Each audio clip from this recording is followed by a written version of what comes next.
Sometimes a video idea just comes out of nowhere because a lot of random things align. The year of the horse begins this month. My child has just turned 1 year old, and Umamusume is celebrating its 5-year anniversary.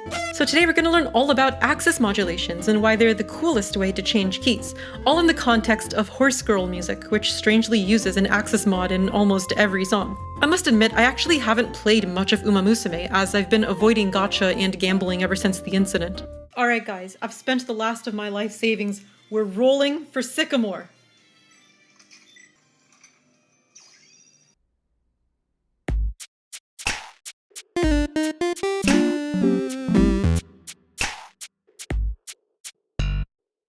Before we talk about axis modulations in horse music, first a word from today's sponsor.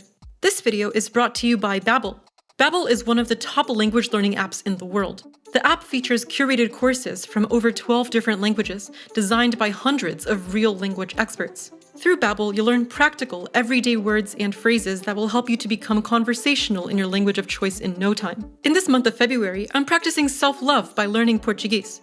Many of you know that I really like bossa nova. Through my Portuguese lessons with Babbel, a short-term goal I'm setting for myself is to be able to understand the lyrics of my favorite bossa tunes, with a medium-term goal of being able to write lyrics for my own compositions. I still have a bit to go until I've met either of those goals, so in the meantime, I'm learning basic conversational skills. Oi, boa tarde. Boa tarde. 6 pães de queijo. 6 pães de queijo. Perfeito. Obrigada. De nada. Babbel is proven to help you start speaking a new language in only 3 weeks. And it's entirely risk-free with Babbel's 14-day money-back guarantee. Let me know what language you guys are currently learning, or what you want to start learning soon. Sign up with Babbel today and get 55% off your subscription. Link is in the description.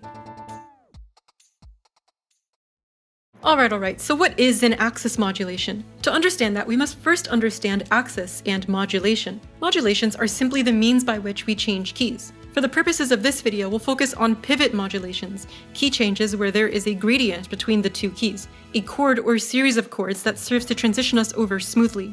Take a listen to this passage from Silk Song's 4th chorus theme.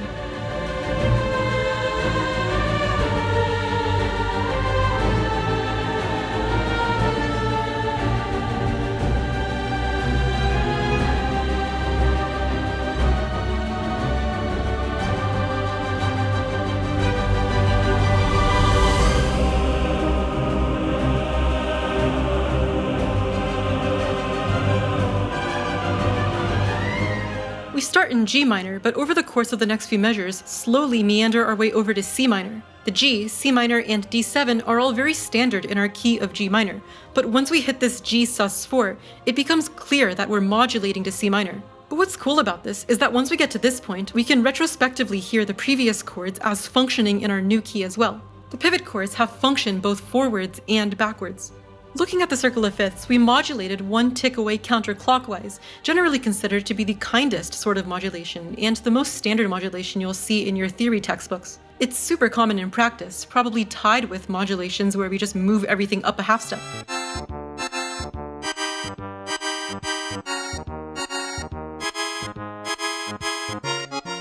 But using the relative axis, we can see a rather unique modulation that has baked-in pivot chords, a strangely kind modulation despite being a minor third away or 4 ticks on the circle of fifths. If you've seen my axis interchange video, you're probably familiar with the relationship between relative and parallel keys. C major can easily pull chords from its parallel C minor, and C minor for our purposes is functionally the same as E flat major, since they share all the same notes. So in other words, in C major, you can pull from E flat major through this connection. This same idea applies to key centers as well. Let's say we're in C major and we want to get to the key of A major. Since C major and A minor are kind of the same, I can easily tonicize A minor without really even changing keys. I can easily use the 5 of 6 chord, the E7 in this instance, a powerful chord that wants to resolve to our A, our relative minor.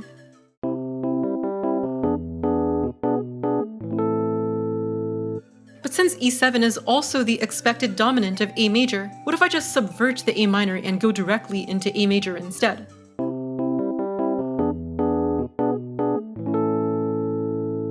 This is exactly what happens in Umamusume's Miss Victoria.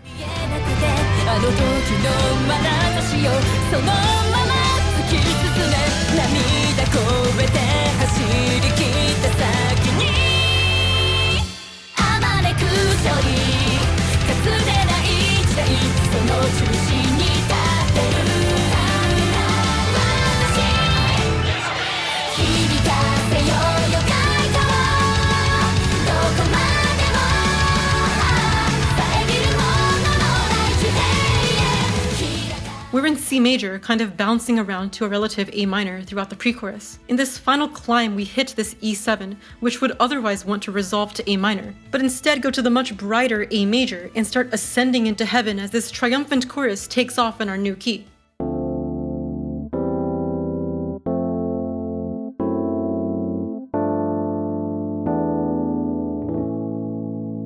This is the strength of the Axis mod. We get to have such a big shift in color, either brighter or darker, without much effort at all.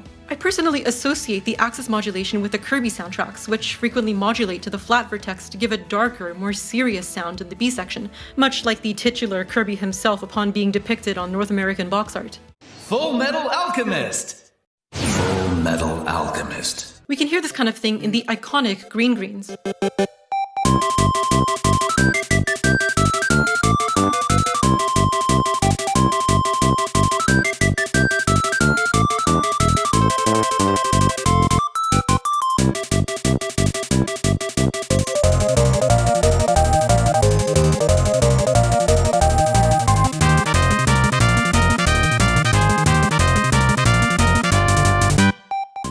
Opposite of what happens in Miss Victoria. Whereas there we modulate from C to our brighter sharp vertex key of A major. Here we modulate from C to our darker flat vertex key of E flat, and then loop back to C at the end using the G as a pivot chord. Thus far we've seen the 5 chord as this big linchpin that allows us to Axis mod to sharp vertex. But there's another very common chord that's perhaps even more powerful, the flat 7. Commonly dubbed the backdoor dominant, this is famously used in things like the Mario resolution to climb us back up to our 1 in a kind of fancy, triumphant way. Though these first 2 chords aren't diatonic to our key, through their frequent usage as a resolution, it forms this compelling expectation to resolve up a whole step. However, the flat 7 is also the 5 of flat vertex. We could instead resolve this easily to E flat major, but it could just resolve up a whole step to C.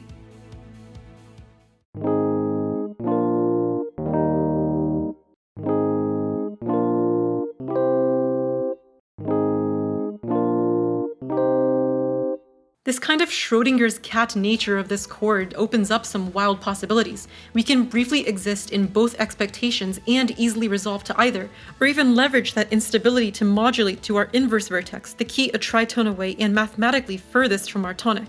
This elusive tritone modulation happens so much in the Umamusume soundtrack, and often utilizes the backdoor dominant to accomplish this. Check out what happens in U.M.A. New World.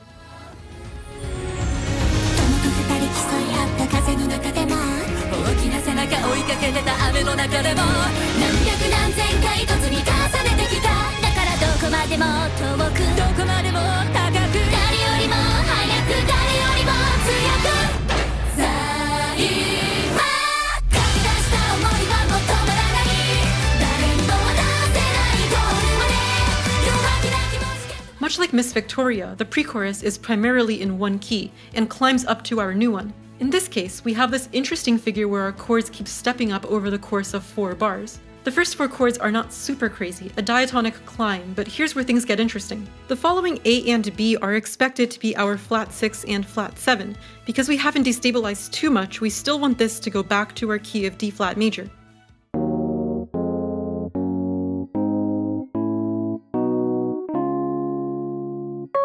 But that doesn't happen. We actually continue climbing up to the C and D. At this point, we realize something is up. We can't really resolve to D flat in a compelling way anymore. Since we've heard the flat 6, flat 7, 1 major earlier in the song, and because E major is only a flat vertex modulation away, we now expect to resolve to E major.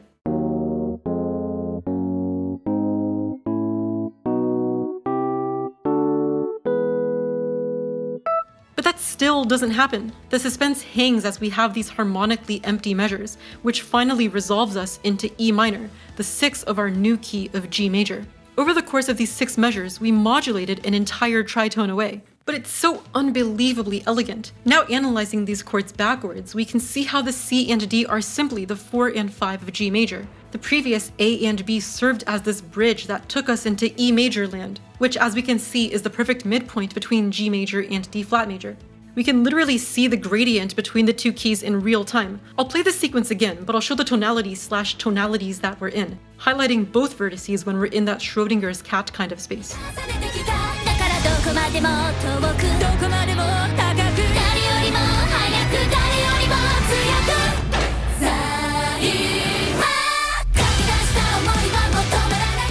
Just so neat, especially considering the composers almost certainly weren't thinking about the Axis stuff in this kind of way, instead probably just thinking about loosely connecting a climbing series of pivot chords. After all, these are the composers who get into the Uma zone by drinking 2 bottles of wine and dancing around all crazy. The effect of the inverse vertex modulation is interesting. It's equal levels of bright and dark since it's on the opposite side of the circle of fifths. It's instead just kind of surprising. We're in this unfamiliar tonic space that's so far removed from where we started. But we do have the option to gradient into that space, much like what we saw in U.M.A. New World. Ready Steady Derby gives us both our familiar flat vertex modulation and some interesting tritone mods.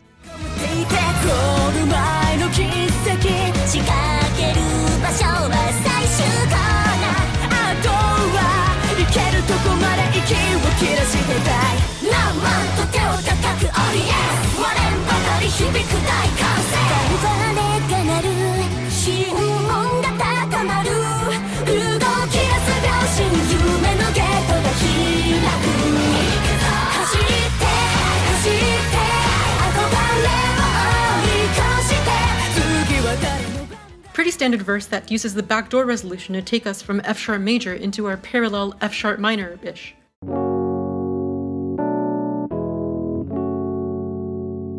We hang in this space as we go into the pre-chorus, which gives us a rather jarring direct modulation into C major.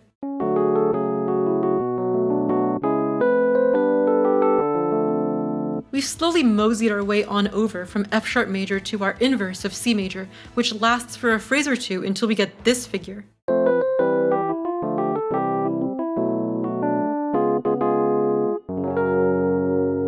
We modulate back to F sharp major by using the 5 chord, C sharp, to take us into the chorus. But I actually want to talk about this chord, a really bizarre pivot chord. On paper, it doesn't really make much sense. It's not diatonic to either C major or F sharp major. The F sharp in the chord takes us out of C major, and the D and A aren't in F sharp major. While the bass, interestingly, is diatonic to both keys, I kind of think of this as an anti-pivot chord. It's more or less equally non-diatonic in both keys. However, it's very diatonic to the vertex in between our two polar vertices on the axis. This B minor is our 2 of A major. If we think about it like that, we can see the logic of these chords.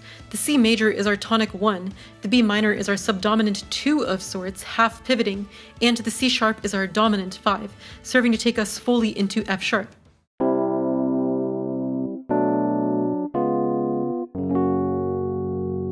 It is worth mentioning that I don't consider us to be actually micro-modulating to A major or anything on this chord. The much more believable functionality of that B minor 7 is simply as the 4 of this 4-5-1 kind of figure. But the minor 7 quality still gives us that flavor from A major, giving us such a galaxy-brained pivot chord that's perfectly in between C and F sharp in terms of color, but still a subdominant to set up the following dominant. This is a good time to mention the greatest strength of the Bartok/Lendvai/Berkeley Axis system, as it exists separately from Axis interchange. We've thus far seen how we can easily modulate between our vertices on the tonic axis, using the dominant chords of the other vertices as pivots that have a dual function.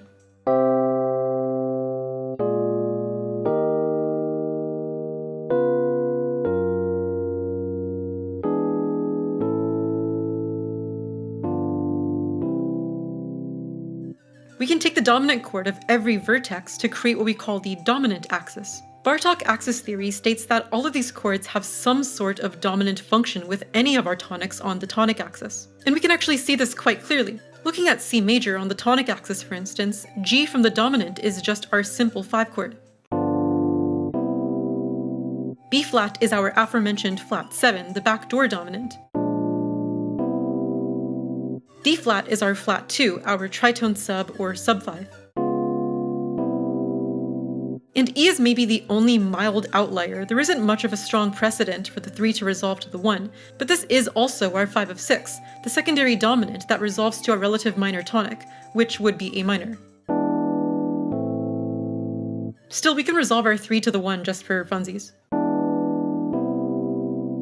We can extend this theory to also give us a subdominant axis using the 4 of all of our tonics. But all of this is to say, these diagrams allow us to view all of the different ways we can steal the fundamental tonics, subdominants, and dominants from our axis-related keys, allowing us to easily modulate to our vertices on the tonic axis. But personally, I think the most important insight comes from viewing things from the opposite direction. Tonality and diatonicism are an illusion. You can look at this and see a simple 1, 2, and 5 in C major. But using our axis diagram, we can easily see how the D and G are also the 4 and flat 7 of A major's backdoor resolution.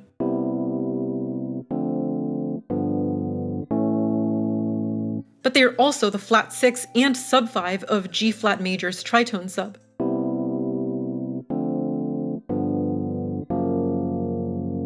The reason why I think axis modulations are low-key kinder than modulations by fifth is because the relative qualities remain consistent between pivots. If we're in C major and modulate to G major using D7 as a pivot, there's a bit of a disconnect. G in the key of C is our dominant chord, despite it becoming our tonic moments later. And in hindsight, C in our key of G major is our subdominant, despite it being our tonic moments ago. But look at an axis modulation. If I'm in C major and we modulate to our sharp vertex of A major using E7, we can see how E7 has dominant function in both keys. A is a tonic in the key of C, and C is a tonic in the key of A, in theory anyways. All of this is to say, the kindness of the axis modulation means we can get a pivot modulation without even really setting up a pivot. The pivot is kind of baked into the tonality. We can see an excellent example of this in EGAD's shopping network from Luigi's Mansion 3.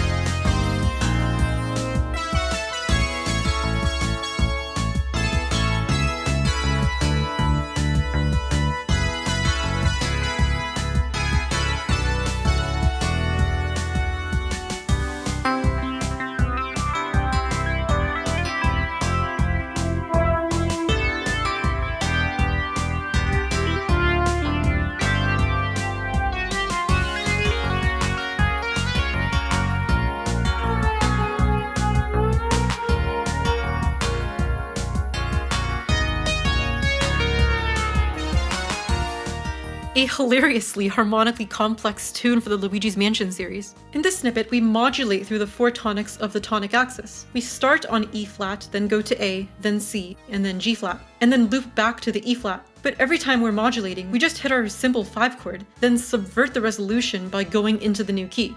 Here, for instance, we have our 5 in the key of E flat, which, rather than resolving as expected to E flat by fifth, resolves down a half step into A, which feels like a sub 5 in hindsight. Then we have our 5 in the key of A, which gives us this kind of clunky 3-to-1 resolution by axis modulating to C major this time. And then we have our 5 in the key of C, which once again steps down, modulating us to G flat in another sub 5 move.